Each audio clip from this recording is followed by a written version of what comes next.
so much. Royal Ivy with the first hoop of the afternoon as he scores for Texas. It's the Big 12 championship as championship week continues. Brought to you by 7-Up. Defensive-minded clubs that really like to get in the chest of the opposition.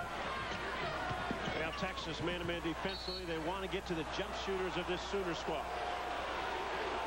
On the floor, these are the starters.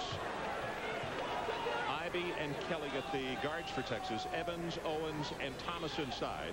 For the Sooners, it's Price and Newton along with Johnson. And Haywood and McGee inside. Great matchup that we will watch. Johnson on Maurice Evans. Evans a jump shooter but can put on a floor score inside. Nolan Johnson, terrific defender. Ivy with the bounce pass inside. Owens, who was very good yesterday. That ball partially blocked by McGee. Yeah, 23 points yesterday against Baylor, Ron. He was patient and he took his time on those shots. McGee very unlucky in the shot. It did everything but go down, rimmed out.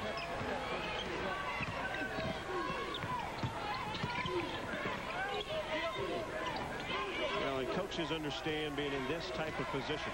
Playing on Sunday for a tournament championship.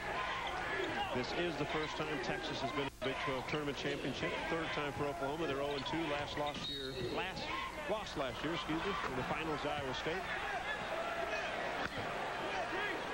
Kelvin Sampson. First foul on Nolan Johnson.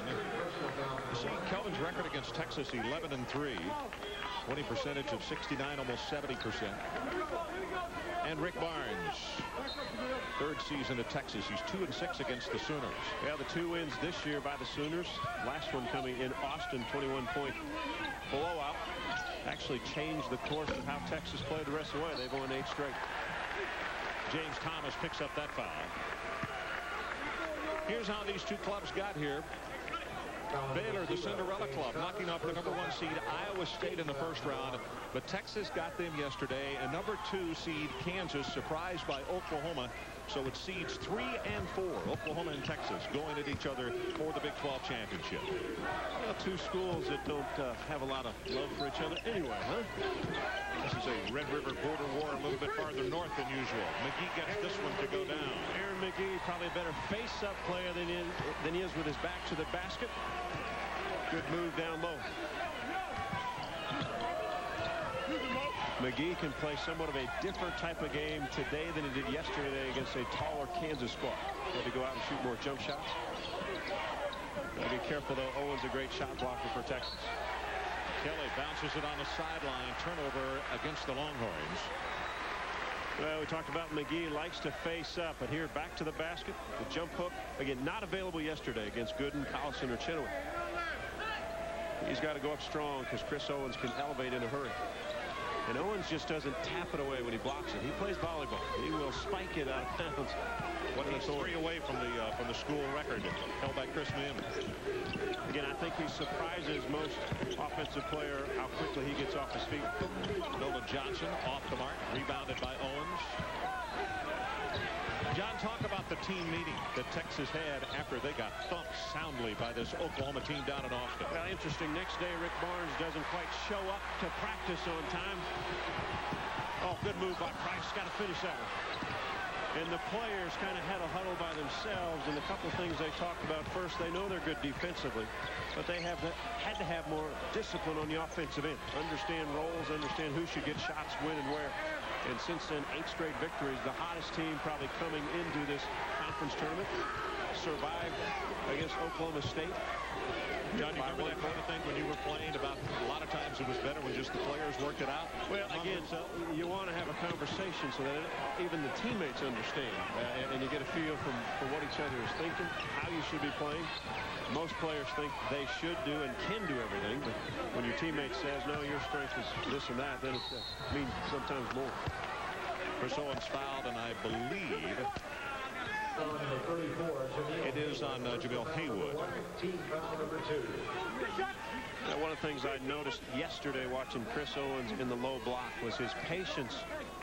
Not only his power and his finesse and his ability, his footwork, but the patience when he caught the ball. If the double team came, quick pass out, they moved the ball, got better shots. If the double team didn't come, Took his time, went up, made the shot. You take a look at his numbers.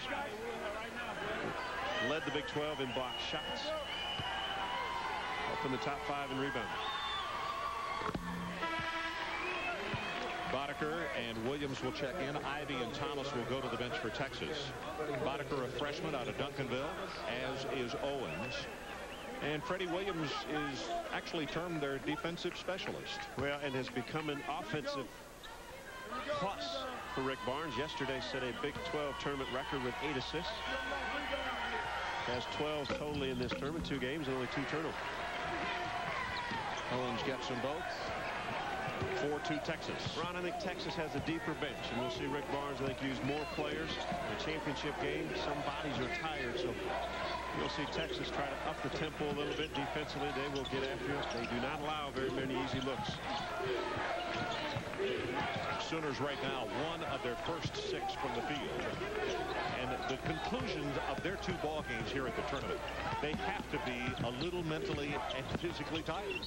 Well, Kelvin Sampson had a great line yesterday after their win against Kansas. Not many teams he felt in the country can come into Kansas City, Missouri, and beat a Missouri team with the home crowd on Friday night, and then beat Kansas on Saturday afternoon. Nolan Johnson very good with the basketball, loves contact, and the thing of the key for Nolan, once he draws a contact, he normally still gets his shot towards the basket.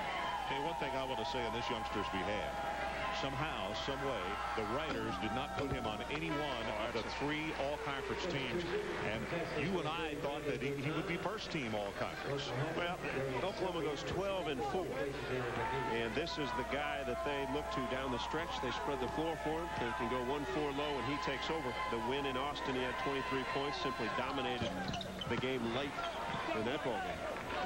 Well, he is...